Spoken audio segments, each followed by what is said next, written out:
Hey everybody, this is Josh McKinney, and I just want to welcome you to episode 143 of the I Suck at Jiu-Jitsu show. First off, just want to thank you guys for all of the shares, all of the likes that we got on the most recent interview with Mike Crisp. I really think that I'm going to make a push to try to get an interview every other week. And the reason I want to do that is just it takes creating stuff off of me a little bit. And people just like to hear other opinions, right? Other lenses, if you will. And so that would be a good time for the ad for the 3 lenses, but it's in the intro and I can't hit you guys with an ad in the intro. You know what? I'll just go regular ad in the intro. 3 lenses. You guys should absolutely check it out. It is a free ebook that I wrote at simplifyingjujitsu.com. And the whole goal of the ebook, this is totally new, is totally innovative. It is to show you how you learn jiu-jitsu, not how everyone else learns it, not how, hey, this was how some of my students got good. It is, hey, we all look at jiu-jitsu from a certain perspective. This will kind of help you at least get a little bit of an idea of what perspective you like to look at jiu-jitsu. And maybe it'll help you add some other perspectives, or maybe it will just help you perfect your way that you already like to get better. Regardless, it is absolutely free. It is a simple read, and I think that it's something that can be read over and over. You will get a lot out of it. There's just so much information in the 3 lenses ebook. Eventually, I plan on doing an audio version of it. I know that the Simplifying Jiu-Jitsu ebook has done a little bit better because people like that audio version. But it's not there yet. So for right now, you guys are going to just have to learn to read, and be sure to check that out. But without further ado, I know that this title was clickbaity. I know that I was bashing, I'm bashing jiu-jitsu in the title, but I promise you guys are going to like this episode. This episode is really just about understanding branding and understanding how much better pro wrestling understands it than jiu-jitsu does. And probably pro wrestling understands it than anything else right now. And so, yeah, let's go ahead and jump into this episode.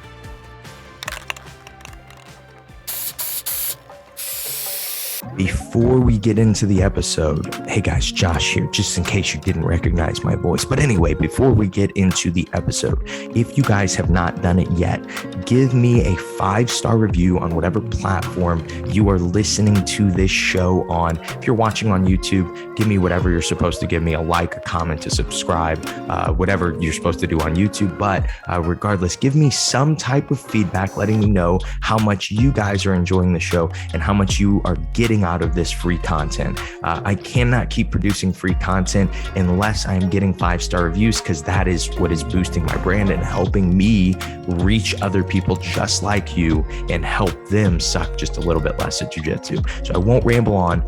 Give me that 5-star review whenever you get a chance, whenever you're free. I get it. You're busy. You're listening to the podcast in traffic right now. It would be impossible for you to pull out your phone and then press 2 buttons and take 5 seconds and give me a 5-star review. But that's all I have for you guys. Let's go ahead and jump right in to the episode.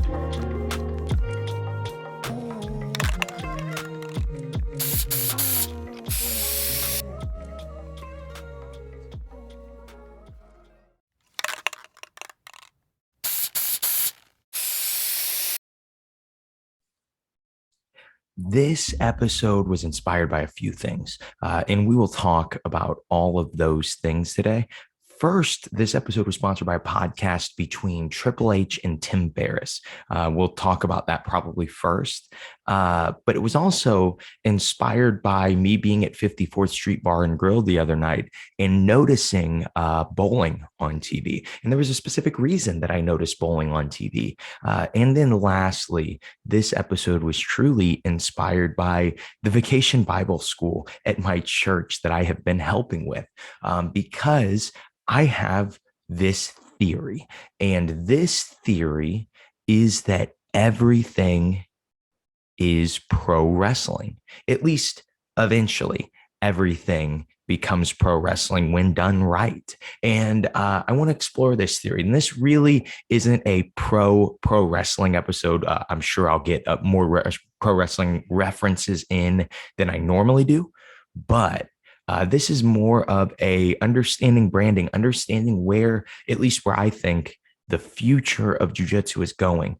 And if you know where the future of one of the fastest growing arts, one of the fastest growing sports is going, you can prepare yourself for that future so much more than most people. Because most people, even people that listen to this episode, will not prepare. Most people just won't. They will say, well, that's fine and dandy, but I don't know if this applies to me. I promise you guys, this episode applies to anyone who has some type of future goal to make money in Brazilian Jiu-Jitsu. Okay.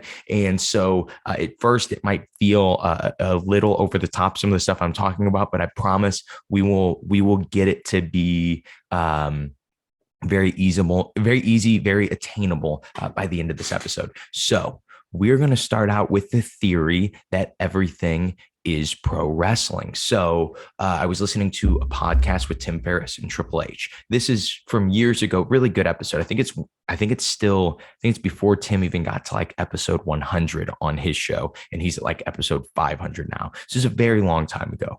And I listened to the episode because somebody told me that there were some really good tips on travel. And hey, you travel a lot. This guy travels 250 days out of the year, and he has some really good tips. And he did. If you guys are looking for travel tips, you travel a lot, especially for jiu-jitsu, for competition, man, that's a great episode. Highly recommend it. But here is something interesting that Triple H was talking about. He was talking about this idea that a lot of people like to give pro wrestling a really hard time. They like to give it this hard time, and they say, oh, well, it's a soap opera. Oh, pro wrestling, WWE, WWF, WCW, TNA, they are all just, they're just so soap opera, and it's so silly. And then they're in wrestling trunks, and then they pretend to fight. And Triple H had a really good argument. He said, yes, I understand that you may not like the art. I understand you may not like seeing two guys in wrestling trunks, doing moonsaults, right? But don't act like you don't love the soap opera part, because when we watch a boxing match, when we watch a UFC fight, what do they play for 15 minutes before the fight actually starts? They play a 15-minute soap opera. Oh, these guys, they have bad blood. These guys hate each other. They're going to go out there and they're going to try to punch each other in the face. Yes, the art is different. What is happening in the ring is different. But in truth, most of us don't watch UFC. Most of us don't watch boxing. Most of us don't even watch jiu-jitsu just for the art. Most of us watch it for the storyline. You're way more inclined to watch Gordon Ryan versus Felipe Pena than coming up in a few weeks versus one of the fight to win main events that you don't know the guys on. It's jiu-jitsu both ways, but you're interested in one. You have emotional investment in one of these things.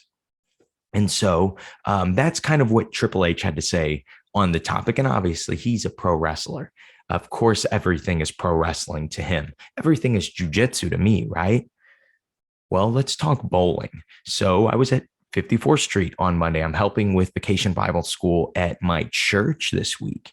And my job is to, at the beginning of the night and at the end of the night, get the kids really sugared up, really pumped up, yelling, screaming, not listening to people, and then send them to the other teachers. That's kind of my job. And so, I was at the end of the night, got done, and we were at dinner. And so we were at dinner. It's like a bar and grill. There are a lot of TVs up, and I see, I'm just looking for something to watch. Nothing on basketball. Nobody I'd like is playing. Don't know who's playing baseball. And then all of a sudden, boom, bowling caught my eye. And I started watching bowling. And the reason that bowling caught my eye is because this dude with pink hair went up, rolled the ball. He didn't even get a strike. It wasn't this perfect thing that I saw. It was that he had pink hair. And I said, oh, that's interesting. I'll watch that for a second. And then the next guy comes up, and it's kind of like this bowling all-star thing. The next guy comes up and he's dressed weird. He's a weird looking dude. And I'm watching for like 3, 4 minutes. And my wife says at one point, why is that guy wearing that? And I thought about it. And I go, babe, if you were in bowling and you needed to become known, you needed endorsements, you needed sponsorships, how would you differentiate yourself? Right? The art is nothing like wrestling. It's nothing like fighting. How would you differentiate yourself? Well, I know nothing of bowling. I'm sure that there are people that are listening to this episode that do and that do follow bowling. If so, I'm just going to take a guess. I bet that there are bad boys in bowling, and I bet there are fan favorites in bowling, just like in anything else, just like in baseball, just like in football, just like in anything.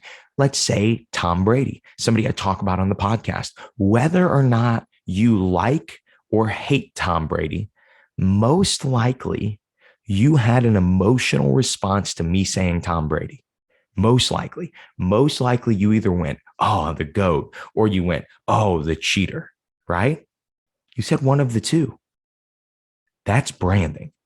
And now we're going to talk about how my vacation Bible school this year has also turned into 1990s pro wrestling. So there was, my mom likes to do this thing. If you guys watched the telethon for Mission 111 that I was on, that is my mom's nonprofit, we were trying to raise a ton of money. And there was a point in the night where it like didn't look like we had any chance of raising that number of dollars.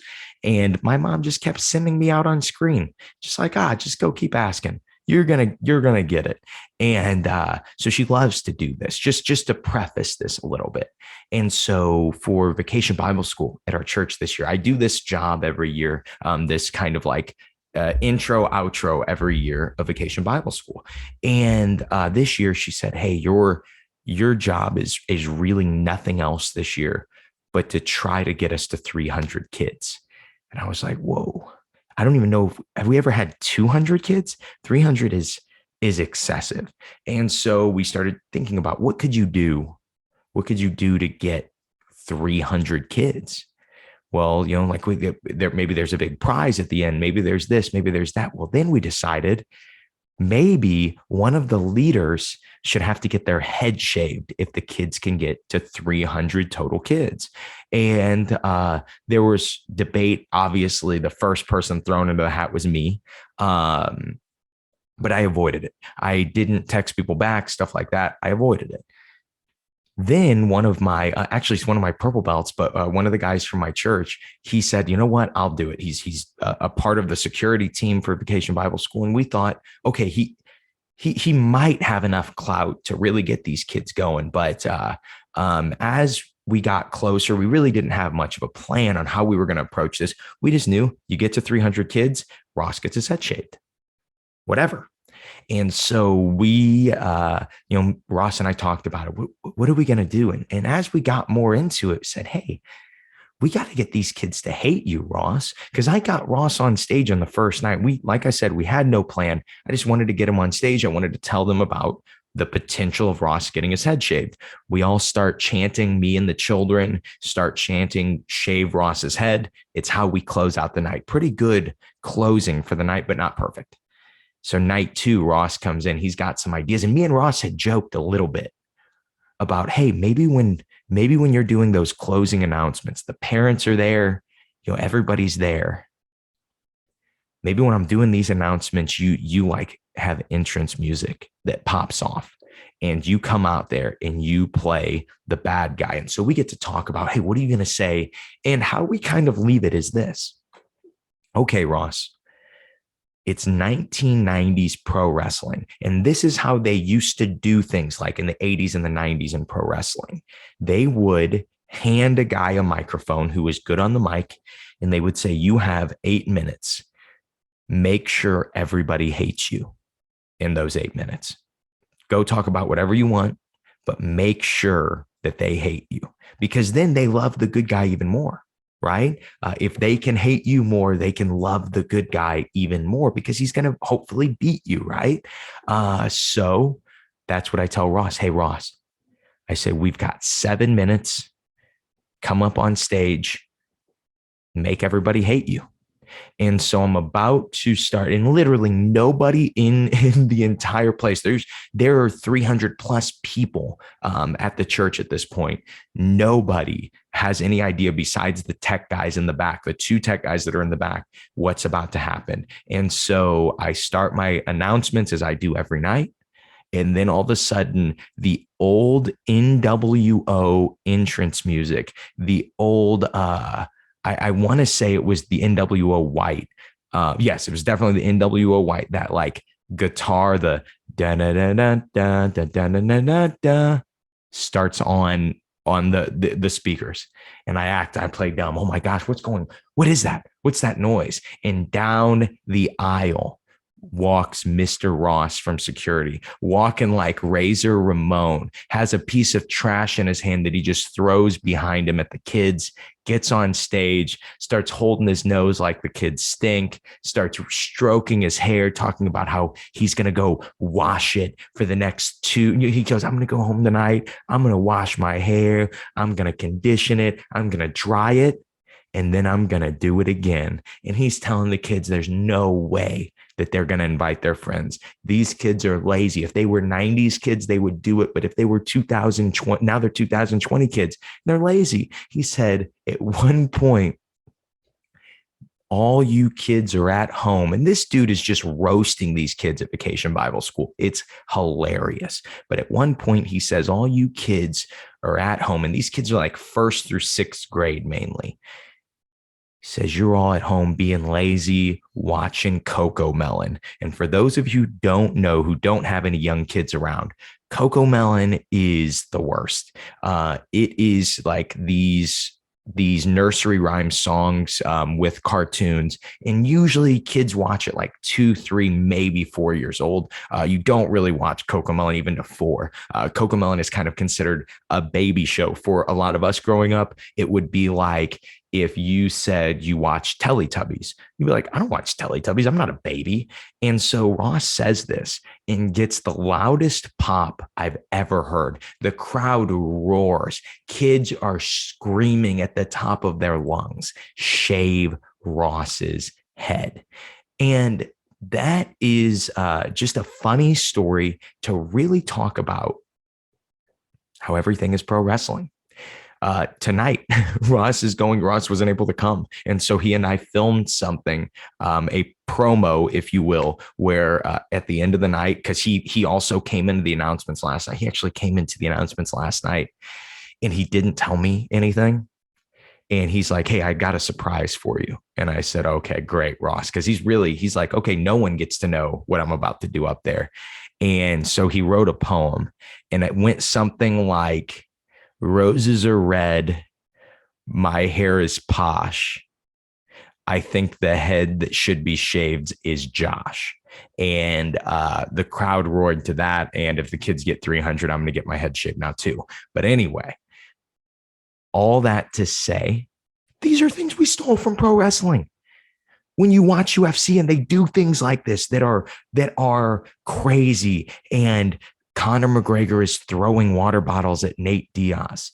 Come on.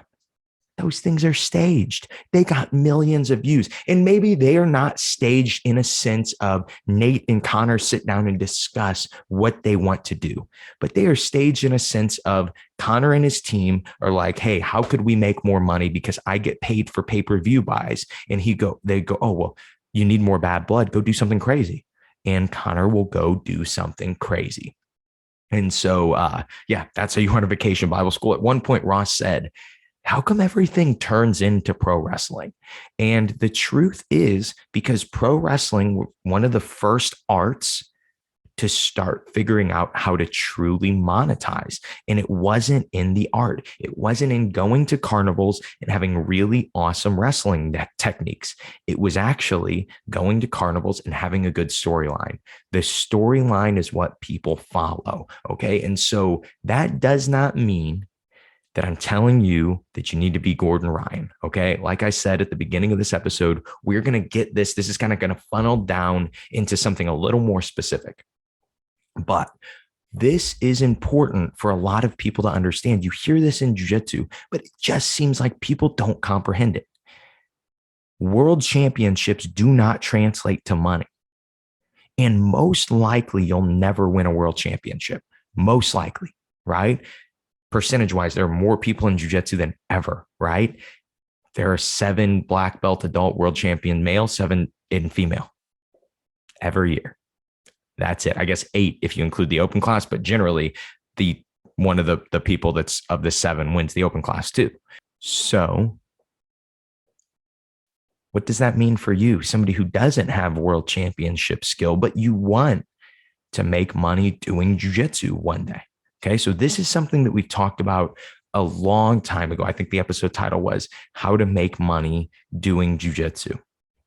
So I know we talked a lot of storyline and soap opera, a lot of drama, and those things are really great for an emotional response, right? Just like we said, Tom Brady, Gordon Ryan is pretty much the same. You either love Gordon Ryan or you hate him. I mean, or you hate Gordon Ryan, but you love his technique, right? There are a lot of people that do that. But regardless, you don't just go, yeah, I'm pretty indifferent to Gordon Ryan. Nobody says that. They love him or they hate him. And the reason is because he's done a very good job making you have an emotional response anytime you hear about his brand. Okay, so that is what we're going to talk about now, is what is a brand? What does that mean? I did an episode on how to brand yourself, but I don't think I did a good enough job explaining what a brand actually is and how important it is for us to understand this now, because that is, with whether you like it or not, branding and drama and things like that. That is the way that jiu-jitsu is going. As more people come into the art, it is going to become more watered down in a sense of this respect angle that we've always had or always tried to have in jiu-jitsu. That is going to continue to be less and less. And so understanding that your brand, when I say Gordon Ryan, that is his brand, right? Because I say his name and you know what I'm talking about. If I say John Smith, it's not a very good brand because you would go, I don't know who that is. I don't know John Smith, right? So it's not a good brand. Yes, it is just somebody's name, but our names in this art, our names online, because everything is online now, they are so important for jiu-jitsu. Your face is so important for jiu-jitsu. If you see Chewy's face, you pretty much recognize that it's Chewy in a second, right? He's got a beard. He's got the chipped tooth.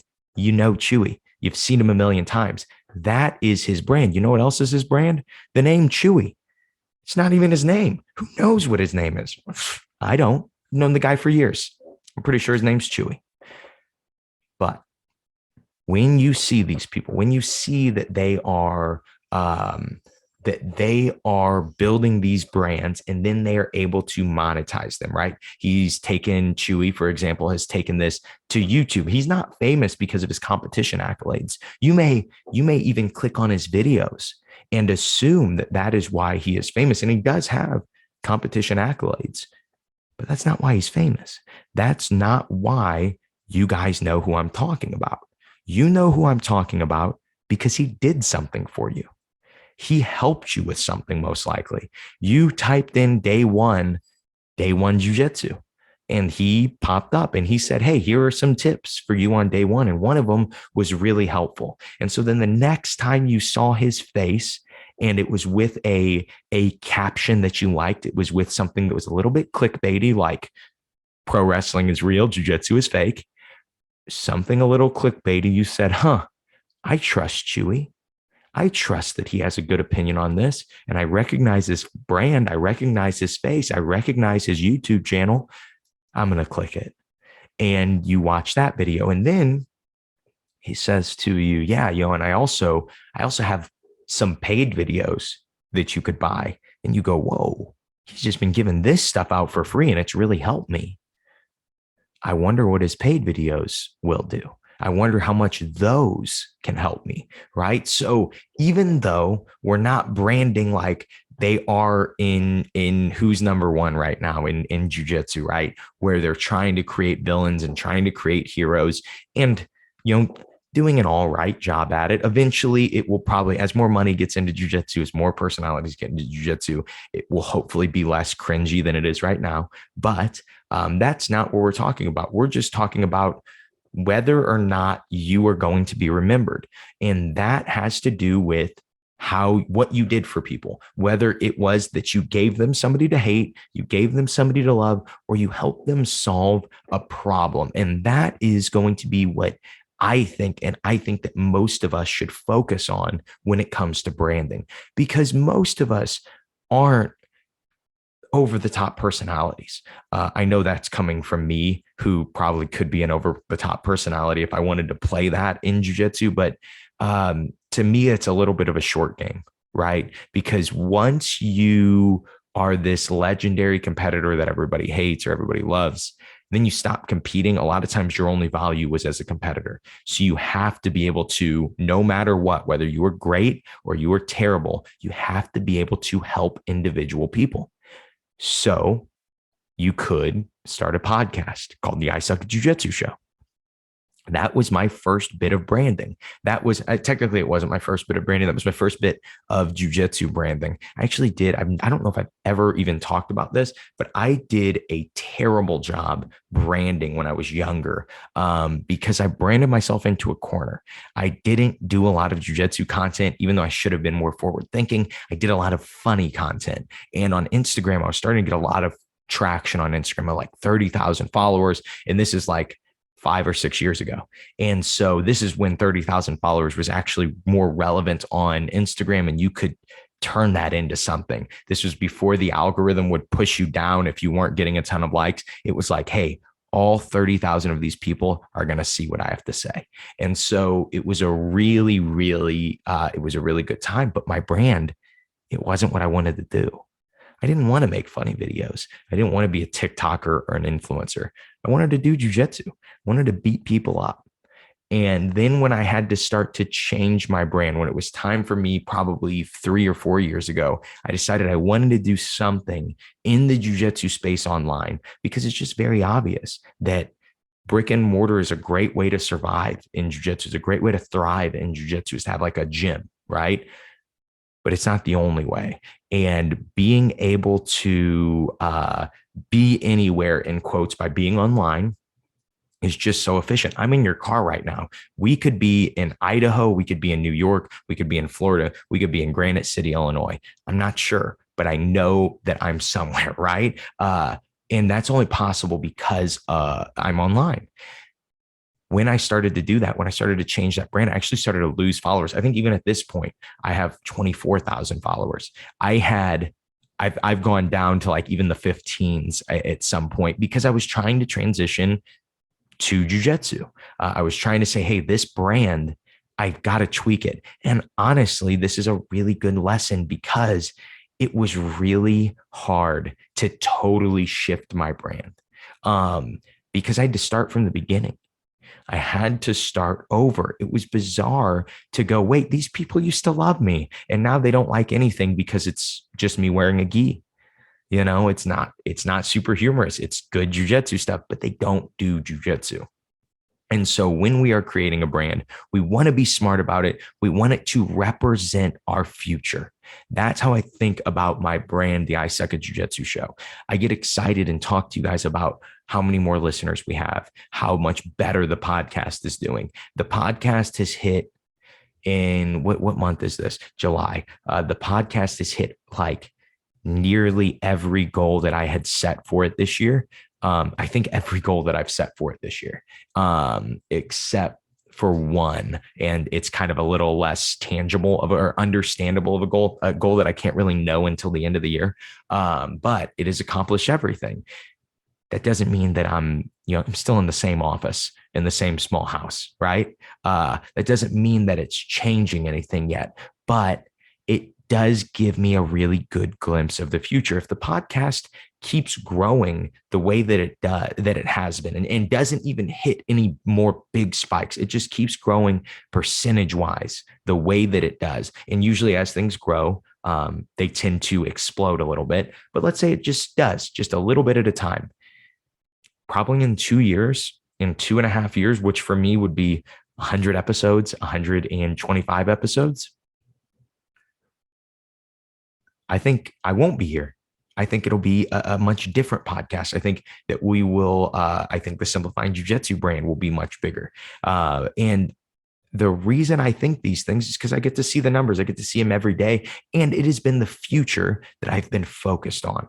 And so now we're going to break off into more examples of some branding, some ideas that you guys can follow, and how to understand that, how to start today. And so the first thing I would do is I would choose one platform. And the reason I like one platform is because it is so hard to even do one. And so I wouldn't do a second platform until you've like mastered an entire year at the first platform. I still have not gone through my entire year of posting every single Thursday, right? I'm 7 months in now, almost 8 months in now. I really think I'm going to get there, but I haven't done it yet. And that's why I haven't started a YouTube channel. Is I think I could do a lot better. I think YouTube would actually get more people to my podcast, because my podcast is part of the Josh McKinney brand. And so, those things would kind of help each other. As more people found me on YouTube, which is the biggest search engine or the second biggest search engine that there is, more people will find me on my podcast, right? And so what I'm doing though is I'm waiting, because it is still, I've been doing this podcast for almost 3 years. It is so hard, maybe two. End of 2019 is when I started it. So yeah, almost 3 years. It is so hard still to make sure that I consistently post every Thursday and now every Saturday. More than you guys would think. It's crazy how long an hour of content actually takes. And people ask me about editing. I've heard people be like, oh, well, for editing on a podcast, like for every 1 hour of content, there's 10 hours of editing.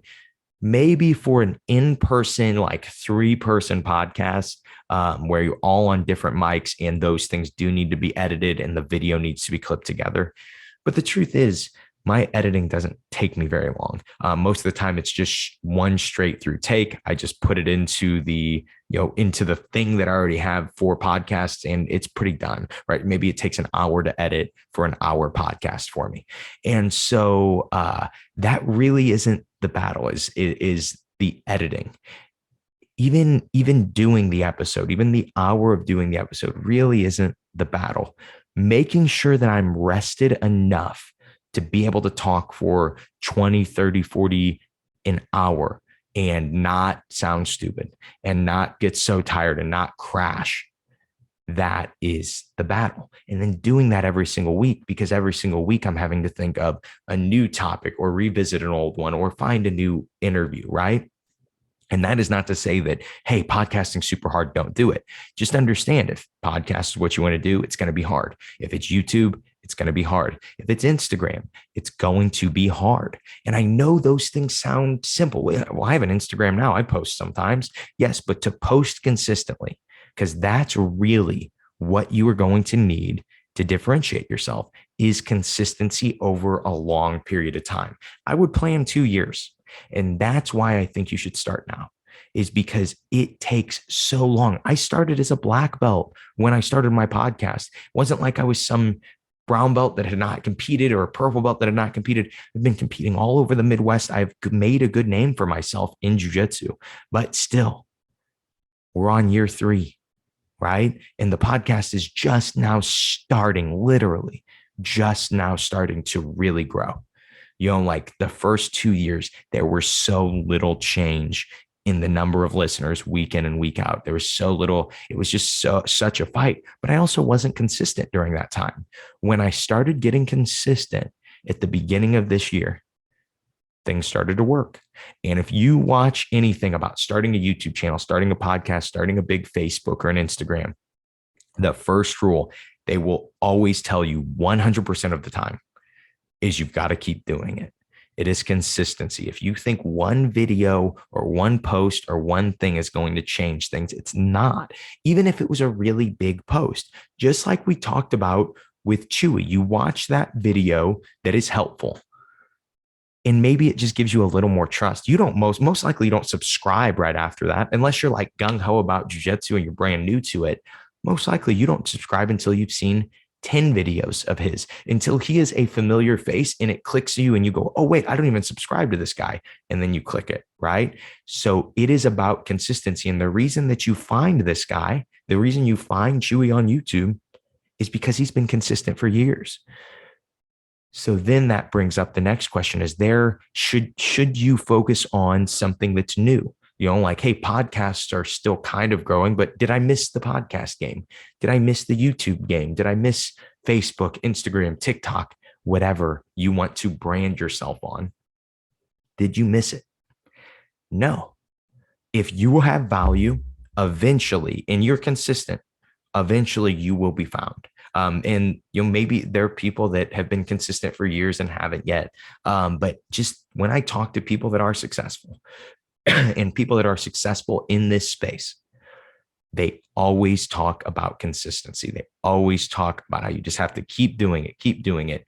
And then eventually what happens is it grows, because you have this kind of, now if you run into this episode, maybe you're a big pro wrestling fan, but you're doing jiu-jitsu and you go, I want to listen to this. This is an interesting topic, or the name of the show gets you to click on an episode. Most likely it's not part of your routine, but you may look back and you may say, I wonder if this guy has any other good episodes. And if I didn't have consistent content that was good week in and week out, you'd have nothing to look at. You go, oh no, he doesn't have anything. There's no way he'll be part of my weekly routine. But maybe you pick something else and you like it and you get value out of it. And for 2 hours of your life, you've now listened to Josh ramble on incoherently about things. You go, oh yeah, this is good. This is what I've been needing. Now it's part of my weekly routine. And then I say, hey, look behind me on the YouTube channel at the How to Learn Jiu-Jitsu in the background, right?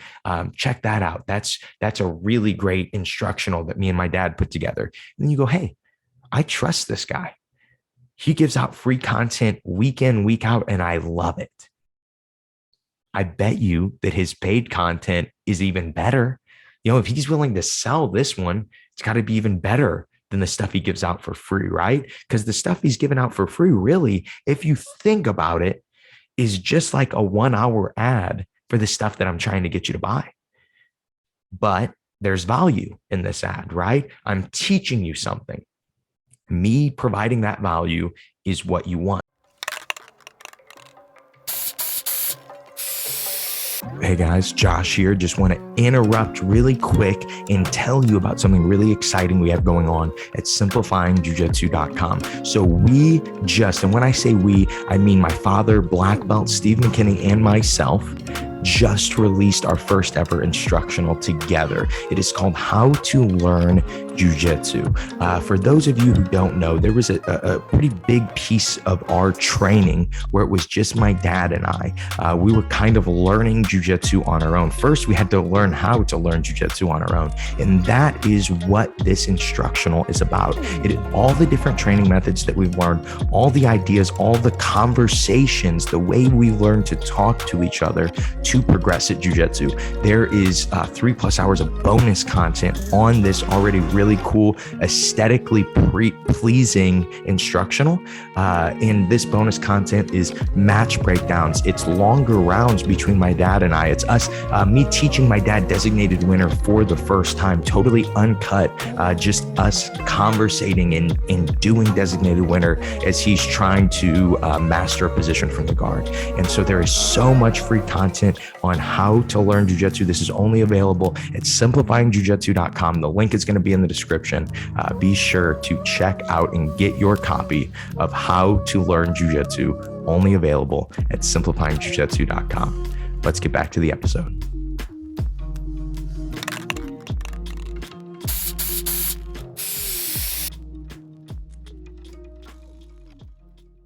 And I know there are people that are blue belts and white belts that go, yes, but there is zero value that I could give to somebody. And most likely you're wrong. It's just you haven't thought of it yet. There are times, okay, so say you're a brand new white belt and you're just absolutely terrible. And you go, man, there's no way I could be helpful to anybody. What if you just keep training? And after a while, you start posting some Instagram posts about keeping training and how you know you're not good yet, but you're going to keep working.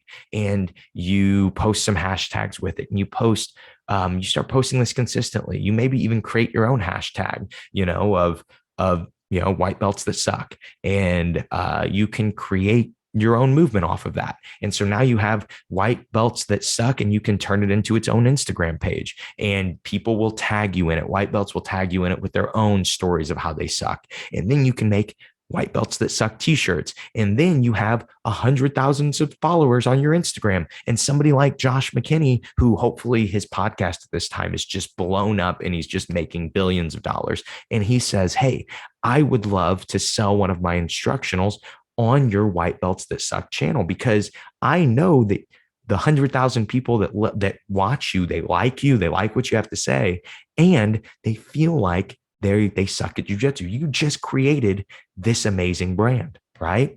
And we can do this with anything. Now, let's look at the exit strategy of having a brand. And I don't think of like this as the exit strategy. I guess this is the final step when it comes to having a brand. And that is monetization. Monetization, that's making money, right? Monetization, that's how it is. So like I will talk to really big YouTubers and they don't monetize their videos, meaning like you don't on YouTube, if you get a certain number, if you get like 1,000 subscribers, you can monetize videos. And that means YouTube will just put ads in your video for you. You don't have to deal with big businesses. You don't have to deal with anything. You just get paid. And then YouTube gets paid too. And I have friends that have hundreds of thousands of subscribers, but do not monetize their channel. And, that's bizarre to people, but it's because they would rather take that 30-second ad and put an ad for a free product that will put you on their email list. Because if they have your email now consistently, they can contact you, or your phone number consistently, they can contact you. They can send you a text message anytime there's a new product, anytime there's a new video. And that is the thing when you're on YouTube, if your videos stop getting as many likes, they stop getting showed to as many people. So now if you're thinking, okay, my goal is I'm going to be a guy with 1 million subscribers on YouTube, and that's how I'm going to monetize, and that's how I'm going to provide for my family, man, any day YouTube could change an algorithm and you could not get viewed. You could get your views could go down 100%. It is possible that those things happen. And so having this idea that I'm going to create a big brand and then I'm going to trust the important people that make decisions for my life in the world, and just trust that they are going to take care of me forever.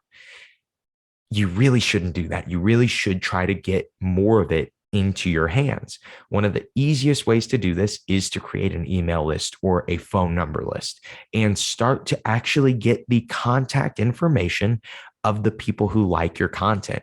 It's no coincidence that pretty much like my consistent number of listeners, meaning no matter what the episode title is, I am going to get at least this many listens on a Thursday.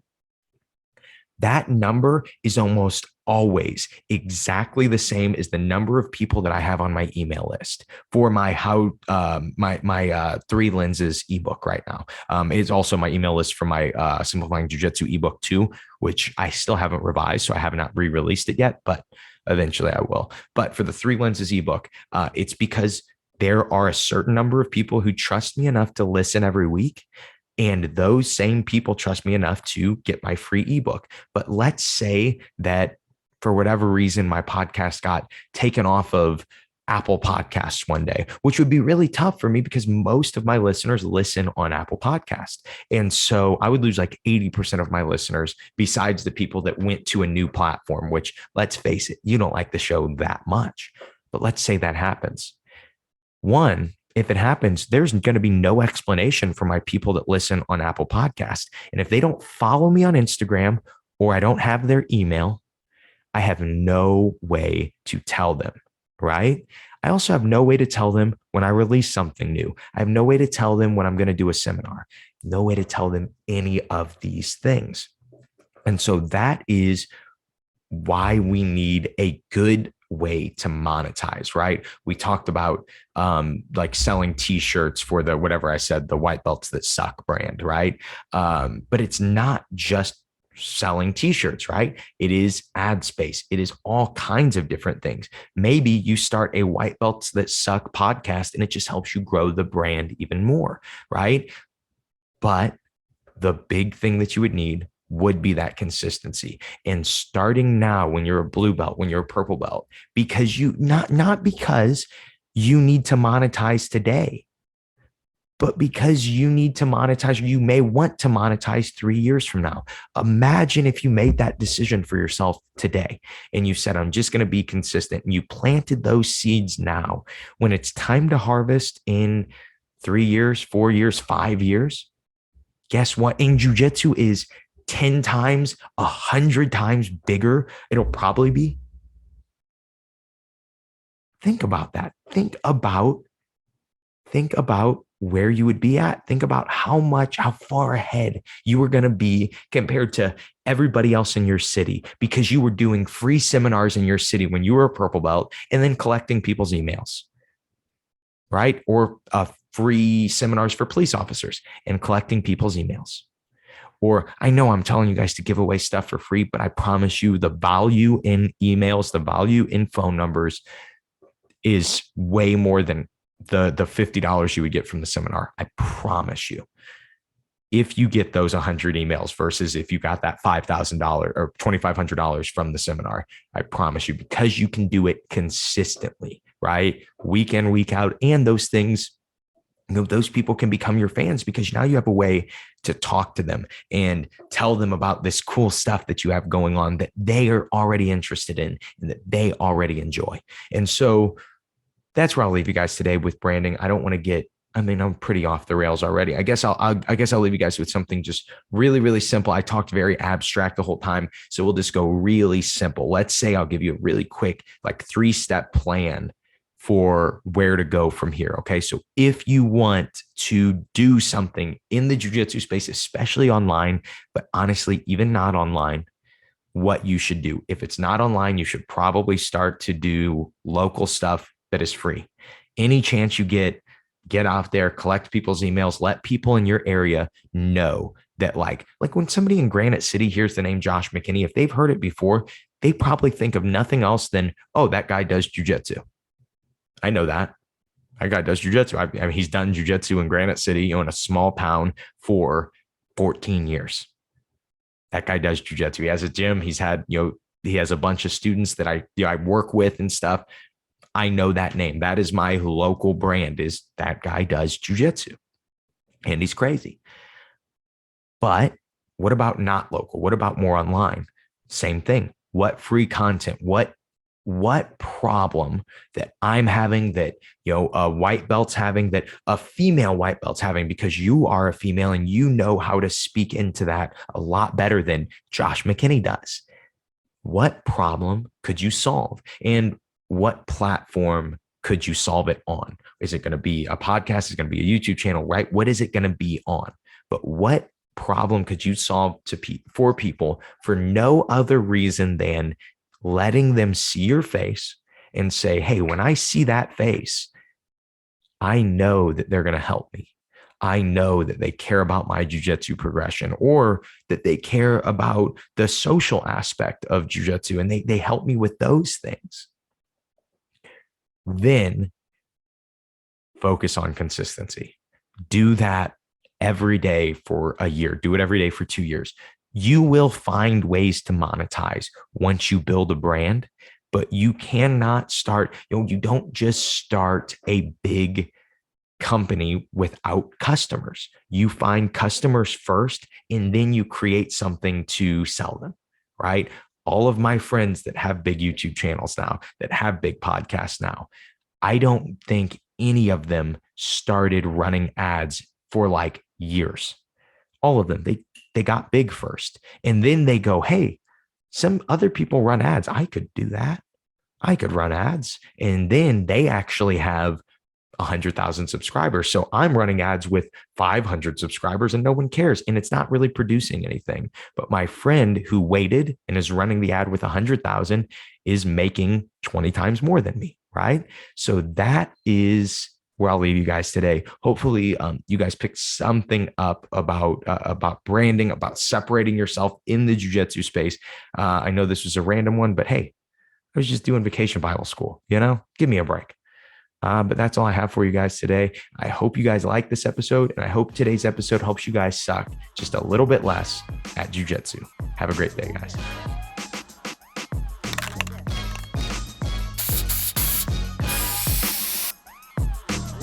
And that is the episode. Oh my gosh, I did my closing line too soon. I didn't even give myself time to outro, and I went closing line. Shoot. The whole podcast is ruined now. I'm going to delete it. Dang it. Nah, maybe I should just edit that out. I'll leave it. I hope you guys are doing good. I'm dead tired, guys. This vacation Bible school has been beating me down. And I should have recorded last week. I thought about doing it too.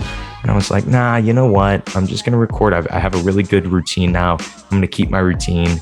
But I'm tired. Those kids suck the life out of you, man. But for real this time, that is all I have for you guys today. If I do end up getting my head shaved, it would be tonight that it would happen. I'll be sure to send you guys an email and let you guys see that, let you guys watch the video. Hopefully I won't.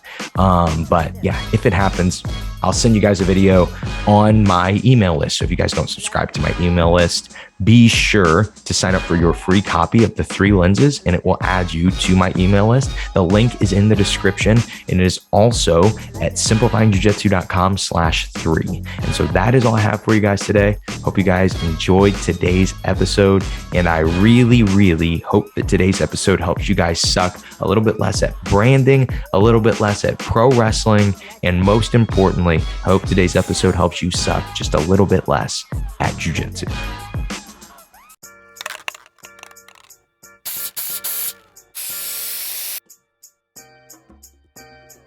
Hey guys, Josh here again. I noticed that the podcast is over, but you are still listening. So you might still be in search of some really good free content that the I Suck at Jiu-Jitsu show provides. So if that is the case, if you guys are looking for some solo episodes where you can learn more about efficiency and effectiveness in Jiu-Jitsu, I would highly recommend 2 episodes. The first is episode 111, and that is on blitzing. It's this idea of pacing that most people, even black belts, don't think about.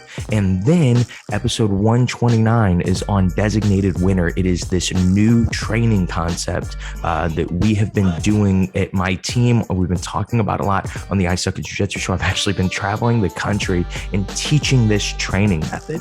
And so as we continue to grow the show, I think that is going to be the episode that I push most people to. It's episode 129, designated winner, learning to master the flow. This is kind of the missing piece between drilling and flowing and positional sparring. You kind of get to combine all 3 of those things with designated winner and get the effects of all 3 of those things with designated winner. Also, if you guys are interested, if you're looking for some more deep dives into specific things in jiu-jitsu, you can always go to simplifyingjujitsu.com, where I have all of my instructionals, all of my dad's instructionals, and actually a few from my coach Kyle Watson, my friend Nick Sanders, John Prine, really some amazing black belts instructing you at simplifyingjujitsu.com. Also at simplifyingjujitsu.com, I have a free ebook for you guys. It is called The 3 Lenses. It is the 3 lenses that people look through to learn jiu-jitsu. Most of us only ever see or learn from one of the lenses. And simply by adding the extra perspective of the other 2, you will triple how quickly you get good at jiu-jitsu, especially how well you understand jiu-jitsu. And that is what this free ebook really provides, is a very good way for you to understand the language, understand what's happening, understanding why you are getting better, or more importantly, why you're not getting better. And you can use this free ebook, and it will help you diagram what you want to, getting to the goals you want to get to. And so that is all I have for you guys. Make sure to check out Designated Winner. Make sure to check out everything that I have at simplifyingjujitsu.com, whether it is free or it is paid. You can also follow me on Instagram at the Josh McKinney. If you ever have any questions or comments, or you want to send a suggestion for a Suck Less Saturday episode, you can email me, josh@simplifyingjujitsu.com. I read all those emails. Sometimes they get repetitive, so I combine 5 or 6 emails to be a Suck Less Saturday episode. But keep those emails coming so I can keep producing great jiu-jitsu content, and I can keep hearing from the people who actually enjoy the show and want to keep hearing the jiu-jitsu content that I produce. Have a great day, guys. I hope this last little few minute clip helps you suck just a little bit less at jiu-jitsu. Have a great day.